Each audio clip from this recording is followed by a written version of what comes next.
everyone, and welcome back to H2 Combo, bringing you another Tera Raid talk. Samurott is here, and it is on its way coming this weekend. Wow, they are not wasting any time.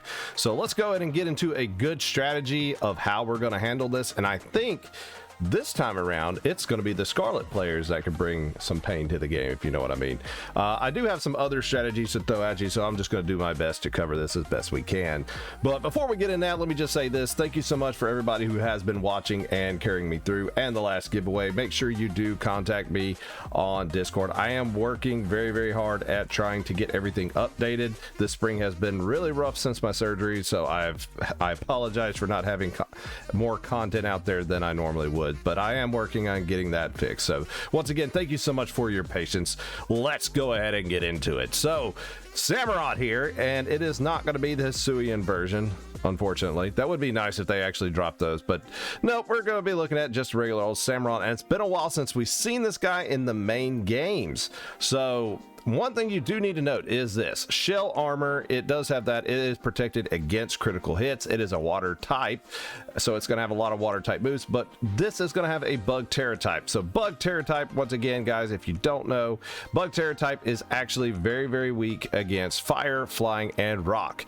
So with Samurott being a water type, you can go ahead and throw out fire and rock types being brought into this game, as well as some flying types. There may be a few exceptions because it does get the move, unfortunately, Ice Beam. It does get Ice Beam, and it's got a lot of special attacks. So you can tell that they're going to invest some into the special attacks. It has a good attack as well, so we're going to see both sides, the physical and special at the same time. So that is one thing to kind of keep in mind. So basically, bringing in a certain type isn't going to work, other than probably water or fairy types are probably going to be your best bet if you don't know.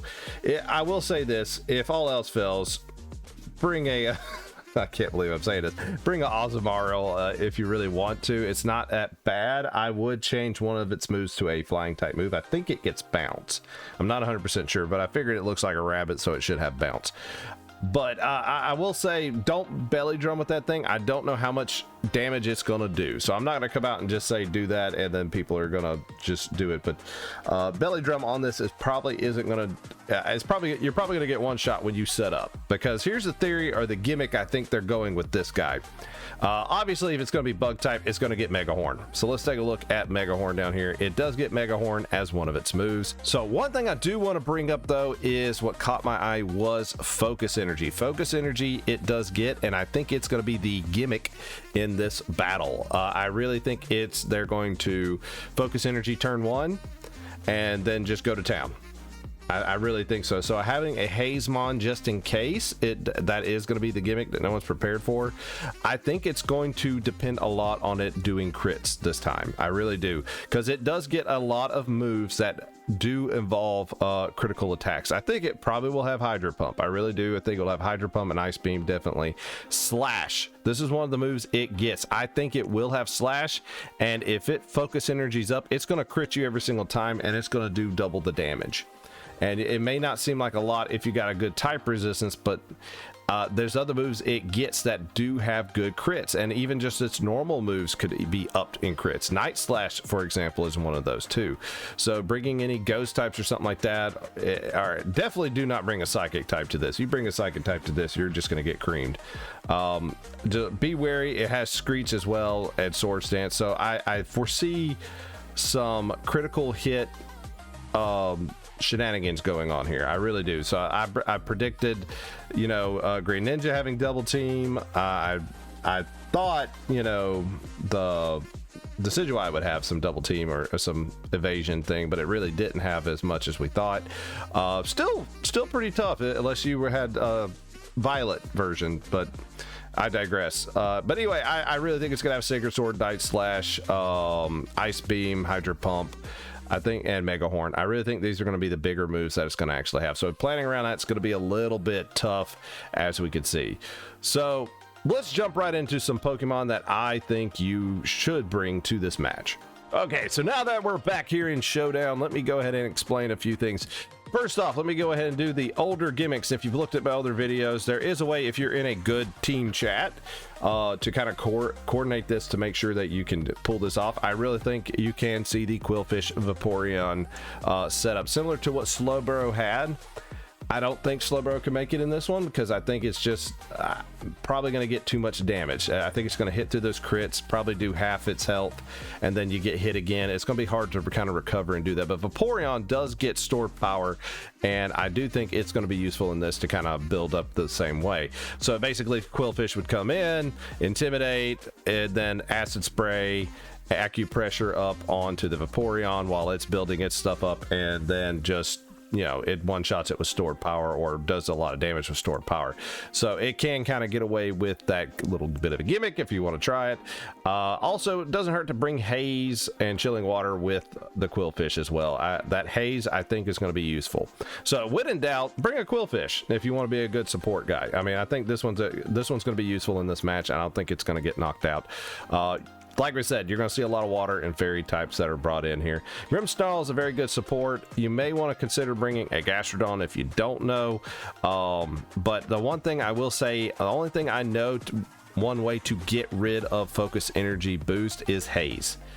I don't believe that Acid or Clear Smog is going to do it. So just want to bring that up if you're trying to debate between the two. Quillfish with Haze or Anymon with Haze would be very, very useful. But also Grimmsnarl, it's got both sides in terms of just keeping people alive. I used it as well in the last battles to help support the teammates, you know, to keep them alive, and it does a really good job. I might die turn one. Actually, I used one that had taunt or whatever, and I usually go one side or the other on other two, but it really just kind of depends. But let's talk about the guy that I think that we're going to see, and this is for the Scarlet players' turn now. I really think Koraidon is a good idea. The one thing that does worry me, though, and I know what people are going to say in the comments, is Ice Beam. It's got that Samurott gets Ice Beam, and it's going to do some damage. I do agree with you. It's going to do about 30 to 40% damage. So just be prepared for that if you do bring this in, and that does cause a little bit of problems. But you're basically going to be a suicide lead with Koraidon anyway. If everybody brings in a Koraidon, but majority of people have Violet. But if everybody brings in a Koraidon or whatever, just kind of look at who's going to be your lead guy. Whoever the lead guy coming in is, support this guy. You're wanting to bring in they're going to come in with Screech and Swords Dance. If you can keep this Koraidon alive and get set up pretty well, it could one-shot the Samurott. It really could.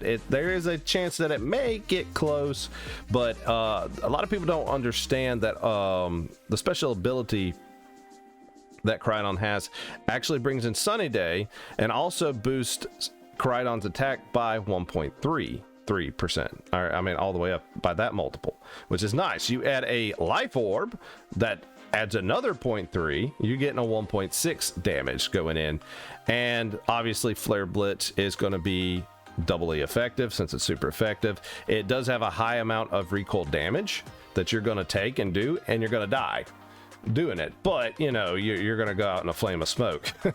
that's one reason why I'm saying, like, whoa, this might actually be a little too much for some.